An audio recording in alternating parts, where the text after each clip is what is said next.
As a child growing up in the Philippines, I heard many stories. One name, however, haunted my dreams more than any other: Maria Labo. Maria, so the legend goes, was a simple woman with a loving family. Seeking a better life for her 2 children and her husband, she left her small town for greener pastures and found work abroad. There, she worked for a wealthy family who taught her the secret of immortality. But the price of immortality was a gruesome one. She had to transform into an Aswang, a creature of the night that feeds on human flesh and blood. Upon returning home, Maria carried a dark secret and an insatiable hunger. One fateful night, her newfound urges took over, and she cooked and served her children as a meal to her unsuspecting husband. After realizing the horrifying truth, he retaliated, attacking Maria with a machete, giving her the famed labo, or scar, from which her moniker arises. She escaped, leaving a trail of horror and a legend that lived far beyond her mortal life. Years later, far from the tales of my youth, I was living a routine life in the city. Every day was structured and predictable until the dreams began. Each night, I'd see a woman bearing a hideous scar that marred her otherwise ordinary face, emerging from the shadows of my subconscious. Her name echoed in my mind: Maria Labo. My dreams were filled with images of Maria. I'd see her standing alone in the moonlit wilderness, her eyes reflecting a sorrow that tugged at my heartstrings.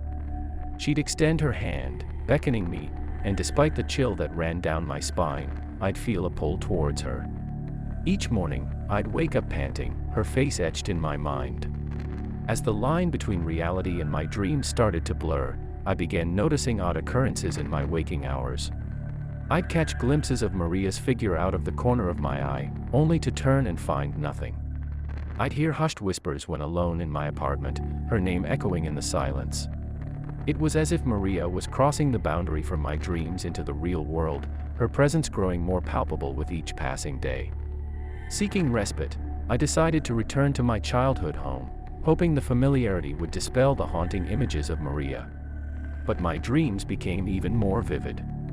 Maria seemed desperate, her eyes pleading as she reached out to me. It felt like she wanted to tell me something, her gestures frantic and urgent. One night, the dream shifted. Maria stood before me, but this time she held out a photograph. It was worn and faded but clear enough to distinguish the figures. It was a family portrait: a man, Maria, and 2 children. But it was the sight of the children that made my blood turn cold. The faces staring back at me were hauntingly familiar. They were my own and my sister's. I woke up in a cold sweat, my heart pounding in my chest. The revelation was horrifying. The dreams, the specter of Maria, the chilling familiarity, it all made a terrifying sense. I was one of Maria's children. The truth was more horrifying than any tale I'd heard. I was a living part of the legend that haunted my childhood. Maria Labo was my mother, and I was her son, tied to the grisly folklore that sent shivers down my spine.